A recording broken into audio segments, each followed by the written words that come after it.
This is titled From Shepherd to King. The Lord said to Samuel, "How long will you mourn for Saul, since I have rejected him as king over Israel? Fill your horn with oil and be on your way. I am sending you to Jesse of Bethlehem. I have chosen one of his sons to be king."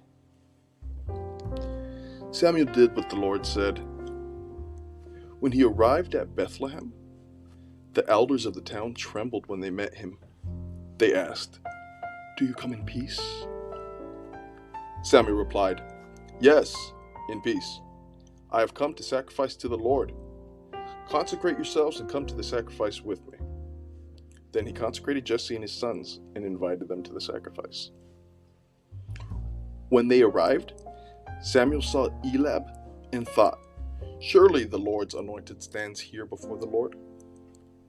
But the Lord said to Samuel, "Do not consider his appearance or his height, for I have rejected him. The Lord does not look at the things people look at. People look at the outward appearance, but the Lord looks at the heart." Then Jesse called his son and passed him in front of Samuel. But Samuel said, "The Lord has not chosen this one either." Jesse then had his next son come, but Samuel said, "Nor has the Lord chosen this one." Jesse had 7 of his sons pass before Samuel, but Samuel said to him, "The Lord has not chosen these." So he asked Jesse, "Are these all the sons you have?" "There is still the youngest," Jesse answered. "He is tending sheep." Samuel said, "Send for him. We will not sit down until he arrives." So he sent for him and had him brought in. He was glowing with health and had a fine appearance and handsome features. Then the Lord said, "Rise and anoint him. This is the one." So Samuel took the horn of oil and anointed him in the presence of his brothers. And from that day on, the Spirit of the Lord came powerfully upon David.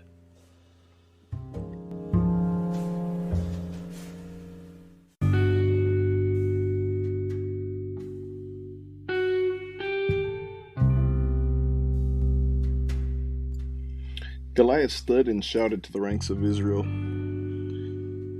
"Why do you come out and line up for battle? Am I not a Philistine? And are you not the servants of Saul? Choose a man and have him come down to me.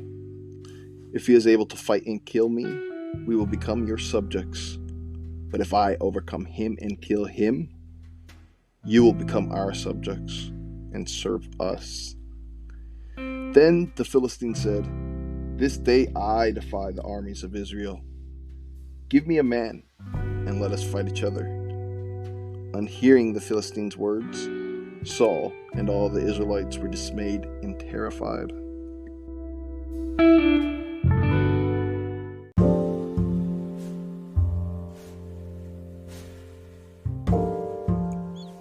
For 40 days the Philistines came forward every morning and evening and took his stand. Now Jesse said to his son David, "Take this roasted grain and these 10 loaves of bread for your brothers and hurry to their camp. Take along these 10 cheeses to the commander of their unit.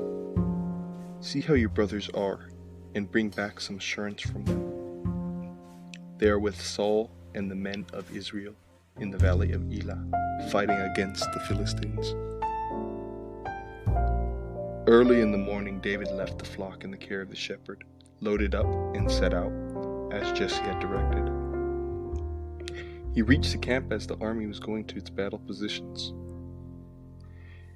shouting the war cry. Israel and the Philistines were drawing up their lines, facing each other. David left his things with the keeper of supplies, ran to the battle lines, and asked his brothers how they were. He was talking with them. Well, Goliath, the Philistine champion, stepped out from his lines and shouted his usual defense. and David heard it. Whenever the Israelites saw the man, they fled from him in great fear.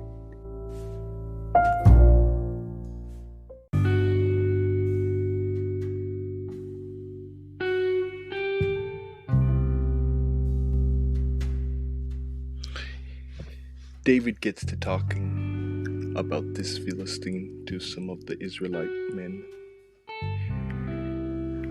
And when Eliab hears this, David's oldest brother, he burned with anger at him and asked, "Why have you come down here? And with whom did you leave those few sheep in the wilderness with? I know how conceited you are and how wicked your heart is. You came down only to watch the battle." "Now what have I done?" said David. "Can I even speak?" He then turned away to someone else and brought up the same matter, and the men answered him as before. What David said was overheard and reported to Saul, and Saul sent for him. David said to Saul, "Let no one lose heart on that count on this Philistine. Your servant will go and fight him." Saul replied, "You're not able to go against this Philistine and fight him. You are only a young man, and he has been a warrior from his youth." But David said to Saul, "Your servant has been keeping his father's sheep. When a lion or a bear came to carry off a sheep from his flock, I went after it, and I struck it, and I rescued it, and kept it from its mouth. When it turned on me, I seized it by its hair, struck it, and killed it. Your servant has killed both the lion and the bear. The uncircumcised Philistine will be like one of them, because he has defied the armies of the living God. The Lord who rescued me from the paw of the lion and the paw of the bear will rescue me from the hand of the Philistine."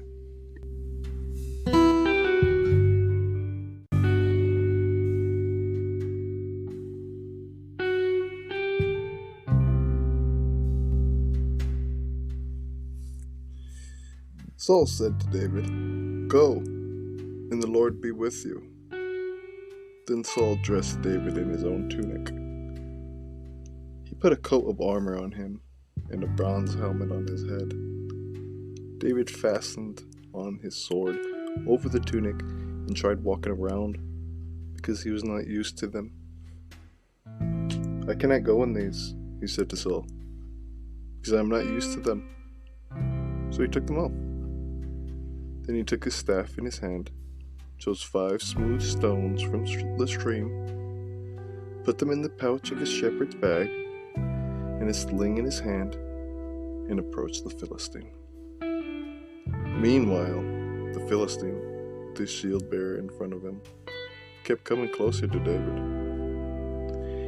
He looked David over and saw that he was little more than a boy, glowing with health and handsome, and he despised him. He said to David, "Am I a dog that you come at me with sticks?" And the Philistine cursed David by his gods. "Come here," he said, "and I'll give your flesh to the birds and the wild animals." David said to the Philistine, "You come against me with a sword and a spear and a javelin, but I come against you in the name of the Lord Almighty, the God of the armies of Israel, whom you have defied. This day the Lord will deliver you into my hands, and I will strike you down." This